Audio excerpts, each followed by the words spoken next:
मुझे ये देखकर तो दुख बहुत ज़्यादा है कि मैं क्या करूं, हम क्या कर सकते हैं। लेकिन ये है कि जो हमारी एजेंसियां हैं ये हर जगह पर ये ना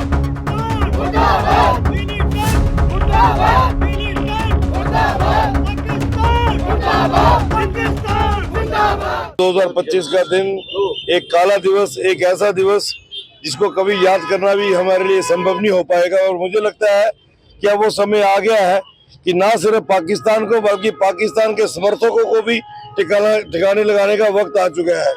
22 तारीख को पाकिस्तान स्पॉन्सर्ड मिलिटेंट टेररिस्ट ने और लोकल आकाओं के, लोकल मेंटर, लोकल गाइड्स के बलबूते पे जिस तरीके से जो कायराना हरकत की है वो नाकाबिले बर्दाश्त है। और यकीनी तौर पर आदरणीय प्रधानमंत्री जी ने पहला संकेत जिस तरीके से दिया है पाकिस्तान का हुक्का पानी बंद करके, तो मुझे लगता है कि ये बहुत बड़ा डिप्लोमेटिक कदम है। आने वाले दिनों में भी मुझे बहुत बड़ा कदम उठाएंगे।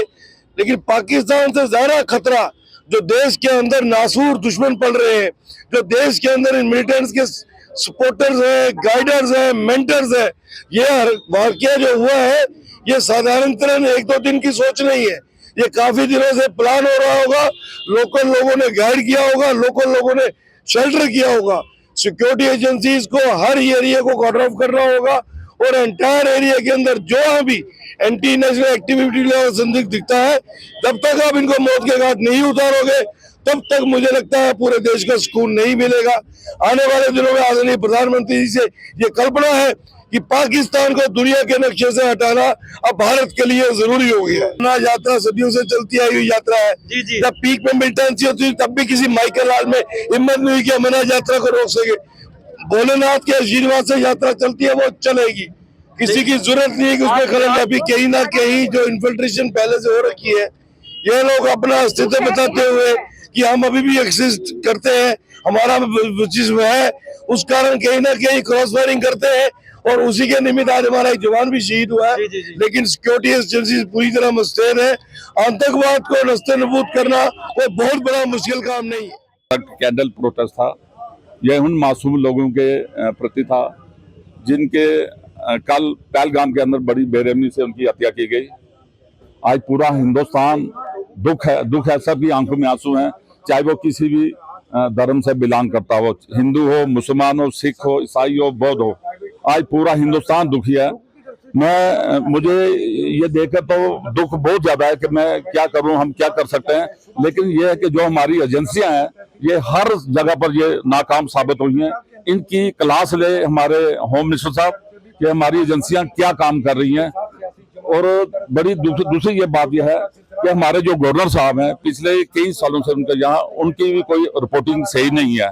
मैं चाहता हूं कि यहाँ से गवर्नर को भी हटाया जाए और नया गवर्नर जो हो हमारे जम्मू कश्मीर का हो। मुझे ये जो आज का कांड हुआ है, जो हमारे बच्चे शहीद हुए हैं, ये कहाँ के रहने वाले हैं, इनका जम्मू कश्मीर से कोई लेना देना नहीं। कोई महाराष्ट्र का था, कोई हिसार का था, कोई हरियाणा का था। बड़ी बेरहमी से इनको मारा गया। और मैं ये चाहता हूँ कि जो गवर्नर हो यहाँ जम्मू कश्मीर का हो वो लोकल हो, चाहे राजौरी पुंछ का हो, जम्मू का हो, कश्मीर का हो। अगर आज ये कांड होता उसको होते हुए लोकल गवर्नर के, आज वो रिजाइन करता। जो पहलगाम में हुआ मैं हम निंदा करते हैं और हम ये कहते हैं कि गवर्नमेंट को, ये सेंट्रल गवर्नमेंट को ये कहते हैं जो कहते थे, खोखले वादे करते थे कि जम्मू कश्मीर के अंदर हालात ठीक है। 370 के बाद आज देखो ये 47 का गदर, 71 का गदर, 1984 का गदर के भी दूर है। आज मैं ये कहता हूँ इन गवर्नमेंट से ये कहता हूँ कि ये जो लोगों के ऊपर लोगों के ऊपर वार हुई है ये हम कभी बर्दाश्त नहीं करेंगे। हमारा आज इधर सेकुलरिज्म है, जिंदा है और जिंदा रहेगा। हिंदू, मुस्लिम, सिख, ईसाई हम इकट्ठे मिलके आज एक मुकाबला करेंगे, इनसे लड़ेंगे। और ये जो मिलिटेंट हैं ये इनको हमने खत्म करना है। और हमारी सेंटर जो है अभी सरकार सोई हुई है। अमित शाह जी को हम ये बोलते हैं कोई एक्शन ऐसा लो जो इनको पता चले कि जो जम्मू कश्मीर के लोग रहते हैं उनको कोई भी कहते हैं वो छूटे वादे मत करो, काम करके बताओ। 3 दिन का पहले वो दौरा था, उन्होंने क्या किया? मैं ये पूछना चाहता हूं अमित शाह जी को, आपने 3 दिन दौरा था, जम्मू में रुके, कश्मीर में भी आपने मीटिंग की, उसका क्या फायदा निकला? डिमांड करती है 32 साल की मिलिटेंसी के अंदर और रजौरी शहर के अंदर हिंदू मुसलमान सभी इकट्ठे रहे हैं। और आज तक रजौरी शहर का एक भी ऐसा कोई सानिया नहीं हुआ जो एक रजौरी शहर जो है वो एक मिसाल है पूरे हिंदुस्तान के अंदर। और मैं मरकजी सरकार से ये रिक्वेस्ट करूंगा कि ये इस थाने को जो है कोई दूसरा रंग न दिया जाए। और हमें बड़ा एक दुख से ये कहना पड़ रहा है कि जिनकी औरतों को अलग किया गया, बच्चों को अलग किया गया और जेंट्स को जो है मारा गया, वो मुझे नहीं लगता कि ये कोई इंसान थे। कोई इंसान हो जिसके बच्चे हों, वो ऐसा जो है सानिया नहीं कर सकता। इसके ऊपर मरकजी सरकार को या रियासती सरकार को हमारी जहां भी जरूरत पड़ती है, हम शाना बशाना, अगर पाकिस्तान से लड़ना, किसी से भी लड़ना है, हम शाना बशाना जो है उनके साथ हैं। लेकिन अगर ये शाने अगर दोबारा होते रहे तो ये लोगों का एतमाद जो है मरकजी सरकार के ऊपर से जो है हट जाएगा। को ये कहना पड़ रहा है कि आज कल 22 को जो है पहलगाम के अंदर जो है हमारे बेगुनाह लोगों पे जो है टेररिस्ट, जो पाकिस्तान के टेररिस्ट हैं, उन्होंने अटैक किया है। बेगुनाह बच्चों को और बुजुर्गों को जो बाहर से आए हुए थे उनको मारा गया है। हम उसकी कड़ी मजम्मत करते हैं और सेंट्रल गवर्नमेंट को ये कहते हैं कि आप को अगर हमारी जरूरत है, जम्मू कश्मीर के लोग युवा की जरूरत है, हम आपके साथ आए हैं, आप हमें ले चले। हाँ, हम हथियार उठाने के लिए तैयार हैं, हम पाकिस्तान के ऊपर हमला करने के लिए तैयार हैं। आपको घबराने की जरूरत नहीं है कि जब भी रजौरी के अंदर देखो, डांगरी के अंदर अटैक हुआ, बीजी के अंदर हुआ, कब तक हम ये सहेंगे? ये में अब सहना नहीं है। अब हमें एक बहुत बड़ी सर्जिकल स्ट्राइक जो है पाकिस्तान के ऊपर करनी चाहिए। नमस्कार, आप देख रहे हैं दैनिक सवेरा टीवी और मैं हूं अनिल अत्री। समय मैं रामनगर के कुगोट गांव में मौजूद हूं। यहाँ पे स्थानीय लोगों द्वारा जो है पुतला फूंक के जो है जोरदार प्रदर्शन किया गया। जैसे हम आज आपको बता दें कि डुड्डू बसंतगढ़ के पहाड़ी क्षेत्रों में सुबह 7 बजे के करीब जो है आतंकियों और सुरक्षा बलों के बीच जो है मुठभेड़ हुई, जिसमें जो है हमारा जवान जो है शहीद हो गया। प्रतिदिन जो है आतंकी हमले जो है बढ़ते जा रहे हैं, उसी को लेकर जहां पे रामनगर के कुगोट गांव में उग्र प्रदर्शन किया गया। हम यहाँ के पूर्व सरपंच, हम उनसे बातचीत करेंगे। सर, ये हम प्रतिदिन देखते आ रहे हैं कि कहीं ना कहीं ऐसा आतंकियों द्वारा जो ऐसी गतिविधियां की जा रही हैं, जैसे कि पिछले दिन हमने देखा कि उग्र प्रदर्शन किया गया, जो है पहलगाम में आतंकियों द्वारा जो है हरकत की गई, अंधाधुंध गोलियां चलाई गई, और आज डुड्डू बसंतगढ़ के पहाड़ी क्षेत्रों में भी सुबह जो है वहां पे फायरिंग की गई और जिसमें जो है हमारा जवान शहीद हो गया। इसको लेकर आप क्या कहोगे? देखिए अनिल जी, जो पहलगाम में ये जो हमला हिंदुओं पर उन्हें पूछ कर किया गया है कि आप हिंदू हो कि मुस्लिम हो। एक छोटा बच्चा भी आज बयान कर रहा था, उसको बोला कि 4 साल का मासूम बच्चा कह रहा था कि हमें पूछा गया कि हिंदू एक साइड हो जाइए और मुस्लिम एक साइड हो जाइए। और जब किसी को कलमा पढ़ने के लिए कहा गया, उसके बाद उनका खतना चेक किया गया। ये बहुत ही निंदनीय और बहुत ही शर्मनाक है। कहते हैं कि आतंक का कोई धर्म नहीं होता, मगर आतंक उसी धर्म का क्यों न है? मैं ये पूछना चाहता हूं उन लोगों से जो बुद्धिजीवी ये बातें कहते हैं।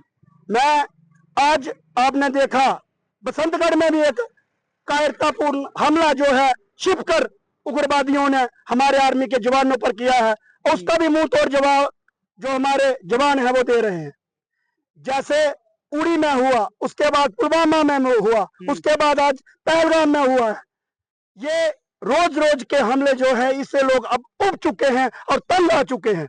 लोगों की सीधी सीधी मांग है सरकार से कि एक ही बार में पाकिस्तान के ऊपर एक ऐसा हमला होना चाहिए जिससे पाकिस्तान को नेस्ता नबूद किया जाए, ताकि दोबारा रोजाना जो हरकतें पाकिस्तान करता आ रहा है ये दोबारा ना हो। और हमारे लोगों का भी एक सरकार से मांग है कि जो लाइसेंसी बंदूकें हैं हिंदुओं के हर परिवार को यहाँ पर मिलनी चाहिए, क्योंकि आप देख रहे हैं जम्मू कश्मीर में हिंदू जो है माइनॉरिटी में है। 27% पिछले दिनों जो जनगणना हुई थी उसमें बताया गया था, अब घटकर मुझे लगता है कि 25% पे वो आ गए। इसलिए जिस तरीके से बर्बरता पूर्वक हिंदुओं पर अत्याचार किया जा रहा है, मैं सरकार को कहूंगा कि हर परिवार को एक लाइसेंसी जो ऑटोमेटिक गन है वो देनी चाहिए, और हमारा जो जितना भी यहाँ का यूथ है उनको ट्रेनिंग देकर, ताकि आने वाले समय में जो नरसंहार हिंदुओं का हो रहा है वो ना हो, और हमारा यूथ जो है इन आतंकवादियों का, इन उग्रवादियों का मुंह तोड़ जवाब दे सके। हमारे साथ यूथ भी मौजूद है। हम यहाँ पे आप बात करें कितना खून जो है हमारे यूथ का खोल रहा है और इनका कहना है कि हमें जो है ट्रेनिंग दी जाए और आतंकवादियों से हम मुकाबला करें। हमारे साथ मौजूद है युवा। सबसे पहले आप अपना नाम बताएं और आप क्या कहोगे प्रतिदिन जो आतंकी गतिविधियां हो रही है उसको लेकर। मेरा नाम अमित है जी। और मैं कुगोट गांव का रहने वाला हूँ। जी। तो जैसे आप देख ही रहे हो कई दिनों से मतलब ये चल रहा है जो भी, तो मतलब ये तो सामने दिखाई दे रहा है कि हिंदुओं को टारगेट किया जा रहा है। तो इससे यही लगता है कि मतलब जो हमारे जो ऐसे जो यूथ है उसको थोड़ा बहुत मतलब ट्रेनिंग वगैरह दी जाए जिससे थोड़ा बहुत मतलब वो अपने आप को प्रोटेक्ट करें। जी। ठीक है ना। तो ये कहना है इन यूथ का, युवाओं का, और खास तौर पे हमारे साथ मौजूद हैं। आप क्या कहोगे? आपका क्या कहना है कि आप भी ये चाहते हैं कि हमें जो ट्रेनिंग दी जाए हम इनसे आतंकवादी से मुकाबला करें? हाँ जरूर। जी। और आतंकवादी इतना इस टाइम गुस्सा है कि जैसे कि एक औरत कह रही थी कि उन्होंने कहा कि हिंदू, आप हिंदू हो या मुस्लिम, तो हिंदुओं को उसने बोला हिंदू, तो उन्होंने बोला कि उसने बोला कि मुझे ही मार दिया जाए। तो उसने बोला कि आपको नहीं, आप मोदी से बात कीजिए। तो मोदी तक मैं ये बात बताना चाहूंगा कि जितने हमारे उधर मतलब सालों में मरे गए हैं, तो हम उनके उससे डबल मारे जाएं बस। डबल मारे जाएं। ये कहना है युवाओं में जो है आप देख रहे हैं। फिलहाल इस रिपोर्ट के साथ इतना ही। मुझे दीजिए इजाजत। धन्यवाद।